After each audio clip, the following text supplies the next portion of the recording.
Assalamualaikum warahmatullahi wabarakatuh. Aku Izan, ini ada di Oke. Dan ini kita akan mempresentasikan keberagaman agama dan pekerjaan di Indonesia. Agama yang diakui di Indonesia adalah Islam, Buddha, Kristen Protestan, Kristen Katolik, Hindu, dan Konghucu.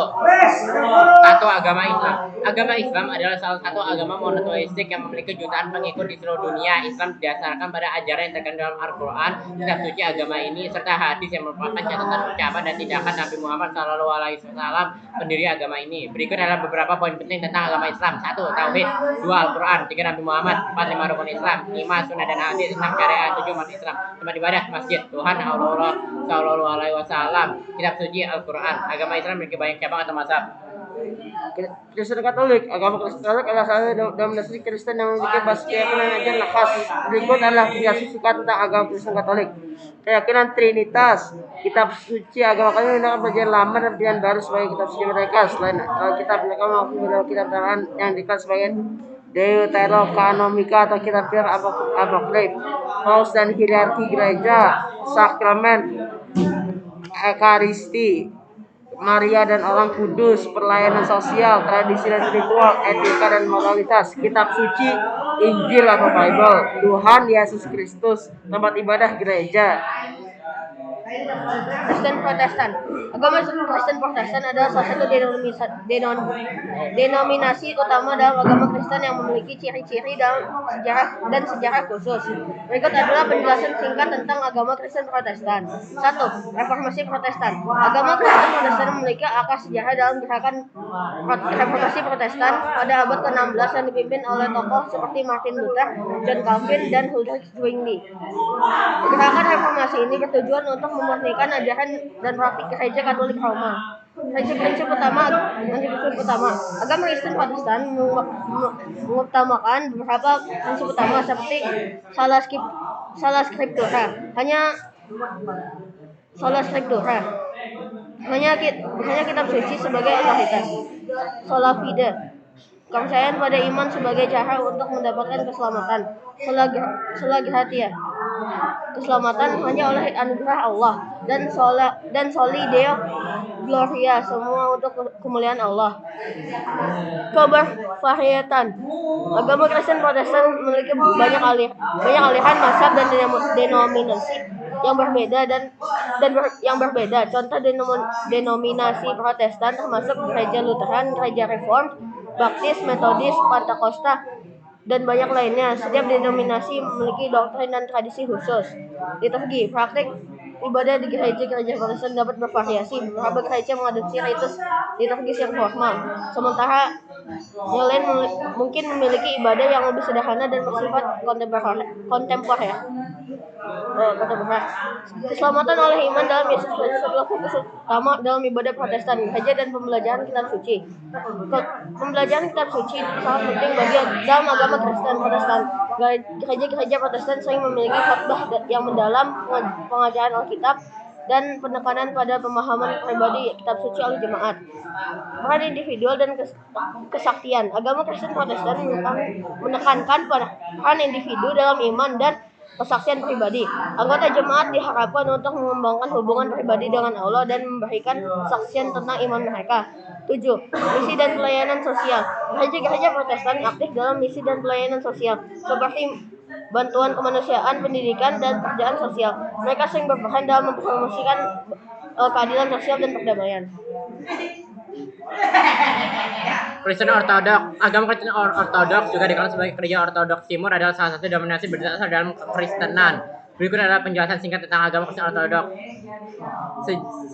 Sejarah. Gereja Kristen Ortodoks merupakan salah satu dari dua gereja utama yang mengikuti awal kekristenan awal. Pembagian besar antara Gereja Katolik Roma dan Gereja Ortodoks Timur yang dikenal sebagai skisma besar terjadi pada tahun 1054 Masehi. 2. Keyakinan. Gereja Ortodoks Timur mendasarkan ajarannya pada kitab suci, terutama Perjanjian Lama dan Perjanjian Baru, serta tradisi dan pengajaran Bapa Gereja yang merupakan pemikir dan teolog Kristen kuno. Mereka mempercayai Tritunggal, Bapa, Anak, dan Roh Kudus sebagai aspek pokok dalam keyakinan mereka. 3. Ibadah dan liturgi. Gereja Ortodoks juga dikenal dengan ibadah yang sangat ritualistik dan penuh simbolisme. Ibadah Ortodoks melibatkan doa, nyanyian liturgi, ikonografi, dan sakramen, termasuk sakramen Ekaristi Kudus. 4. Patriarki. Gereja Ortodoks dibagi menjadi berbagai patriarkat yang dipimpin oleh uskup utama yang dikenal sebagai patriark. Yang paling terkenal adalah Patriarkat Konstantinopel yang memiliki peran utama dalam Gereja Ortodoks Timur. 5. Penghormatan terhadap ikon. Gereja Ortodoks sangat menghargai ikon gambar suci yang digunakan dalam ibadah dan meditasi. Penggunaan ikon memiliki peran penting dalam praktik keagamaan Ortodoks. 6. Puasa dan perayaan. Gereja Ortodoks memiliki kalender liturgi yang kaya dengan berbagai perayaan, baik peristiwa-peristiwa keagamaan maupun perayaan gereja. Selama masa puasa, umat Ortodoks menjalani disiplin makan yang khusus. 7. Gereja dan komunitas. Gereja Ortodoks memiliki peran sosial dan keagamaan yang kuat dalam komunitasnya. Mereka aktif dalam pekerjaan, amal, dan pendidikan serta memainkan peran penting dalam pelatihan budaya. Rapat kerukunan antar agama seperti agama lain. Gereja Ortodoks bekerja untuk menjalin kerukunan dengan agama dan komunitas beragama lainnya. Mereka mendukung dialog antar agama dan perdamaian. Hinduisme adalah salah satu agama terbesar di India. Agama ini berasal dari subkontinen India. Hinduisme adalah agama yang kaya dengan berbagai tradisi, filosofi, dan praktik dasar. Ini adalah penjelasan tentang agama Hindu. Konsep dasar Hinduisme memiliki konsep dasar tentang satu Tuhan yang dikenal sebagai Brahman yang mencakup segala hal dan merupakan sumber segala kehidupan. Seluruh alam semesta, dewa-dewa dan manusia dianggap sebagai manifestasi dari Brahman. Siklus kehidupan Hinduisme mengajarkan konsep reinkarnasi itu tentang jika manusia lahir kembali dalam bentuk yang berbeda setelah kematian. Tujuan dalam kehidupan adalah mencapai kembali dalam bentuk yang berbeda setelah kematian. Tujuan utama dari siklus reinkarnasi penyataan dengan Brahman. Dewa-dewi Hinduisme memiliki banyak dewa dan dewi dan yang mewakili berbagai aspek dalam semesta dan kehidupan manusia. Dewa dan dewi memiliki Brahma pencipta, Vishnu memelihara, Shiva penghancur, Lakshmi kekayaan, Saraswati pengetahuan, dan masih banyak lagi. Kitab suci utama adalah Vedas yang berdasar mantra ajaran agama. Selain Vedas terdapat kitab lain seperti Upanishad, Bhagavad Gita, dan dua epik besar Ramayana dan Mahabharata. Praktik keagamaan Hinduisme mencakup berbagai praktik keagamaan seperti puja, meditasi, yoga, dan ritual. Kuil menjadi tempat utama untuk beribadah dan banyak festival agama diadakan untuk memperingati berbagai dewa dan peristiwa penting. Karma dan dharma. Hinduisme mengajarkan konsep karma itu hukum tindakan dan akibat. Selain itu ada konsep dharma itu kewajiban moral dan etika yang harus diikuti dalam kehidupan sehari-hari. Keberagaman Hinduisme sangat mendukung keberagaman dan pemahaman agama beberapa aliran sekte seperti Shaivism, Vaishnavism, dan Shaktism memiliki fokus pada dewa tertentu yang mereka tetap dianggap bagian dari Hinduisme. Hinduisme tidak terbatas pada India, tapi juga diikuti oleh komunitas Hindu di seluruh dunia. Di Indonesia misalnya terdapat komunitas Hindu terutama di Bali yang memiliki tradisi Hindu yang unik. Tempat ibadah, pura, kitab suci, Veda, Tuhan, Brahma, Wisnu, dan Siwa.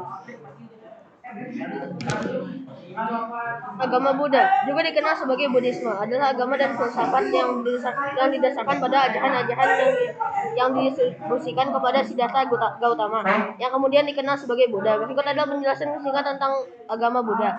1. Kehidupan Siddhartha Gautama. Siddhartha Gautama lahir sekitar abad ke-6 sebelum Masehi di wilayah yang sekarang menjadi Nepal. Ia lahir dalam keluarga bangsawan, namun meninggalkan kehidupan istana untuk mencari pemahaman tentang penderitaan dan makna kehidupan. Setelah mencapai pencerahan, ia menjadi Buddha yang berarti yang mencerahkan. 4. Kebenaran mulia. Ajaran Buddha didasarkan pada 4 kebenaran mulia. Kebenaran ini adalah dasar pemahaman akan penderitaan, penyebab penderitaan, akhir penderitaan, dan jalan menuju pembebasan dari penderitaan.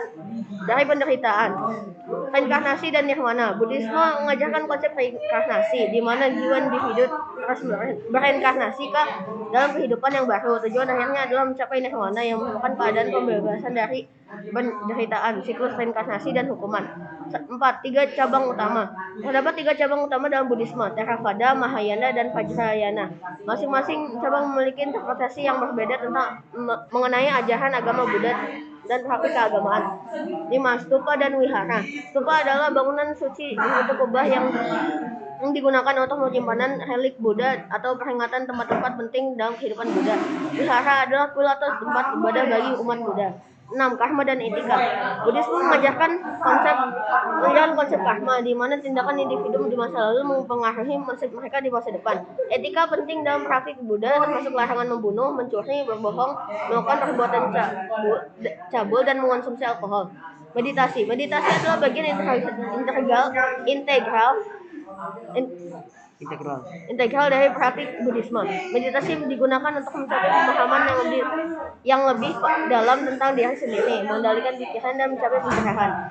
8. Kepemimpinan agama. Pemimpin agama dalam Buddhisme dikenal sebagai biksu, orang awam yang menerima pengucapan nazar atau ordinasi, atau biksu biku, biksu yang hidup dalam komunitas biara.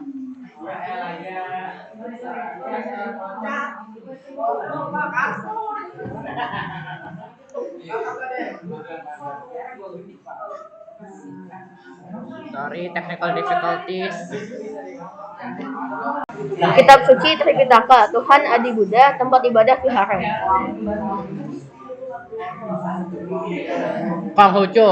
Agama Konghucu sering juga dikenal sebagai Konfusianisme. Adalah sistem filosofis dan kepercayaan etis yang berasal dari ajaran Konfusius, seorang filsuf Tiongkok kuno. Berikut adalah penjelasan singkat tentang agama Konghucu.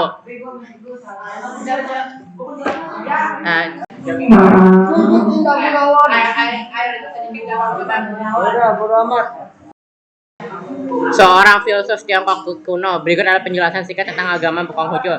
1. Konfusius. 2. Ajaran dasar. 3. Praktik keagamaan. 4. Keberagaman dan penghormatan. 5. Komunitas Konghucu. 6. Pendidikan. 7. Peran sosial. Tempat ibadah kelenteng, Tuhan Tian, kitab suci Sing Sewujing. Pekerjaan di Indonesia: petani, nelayan, pedagang, politikus, pengusaha. Petani adalah seorang yang bekerja di sektor pertanian. Mereka bertanggung jawab untuk menanam, merawat, dan mengelola tanaman atau hewan ternak dengan tujuan menghasilkan bahan baku atau produk pertanian lainnya. Profesi nelayan adalah pekerjaan yang melibatkan penangkapan ikan, moluska, kerang, atau hewan air lainnya di perairan sungai, danau, laut, atau perairan lain. Proses pedagang adalah pekerjaan yang melibatkan proses membeli, menjual, atau tukar menukar barang atau jasa dengan tujuan mendapatkan keuntungan. Pedagang memainkan peran penting dalam perekonomian global dan lokal bisnis. Profesi politikus adalah pekerjaan melibatkan berpartisipasi aktif dalam politik dan pemerintahan. Politikus memegang peran penting dalam membuat kebijakan, pengambilan keputusan, dan prestasi masyarakat. Profesi pengusaha adalah pekerjaan yang melibatkan individu atau kelompok dalam mendirikan, mengelola, dan mengembangkan bisnis atau usaha dengan tujuan untuk memperoleh keuntungan. Pengusaha memainkan peran penting dalam perekonomian,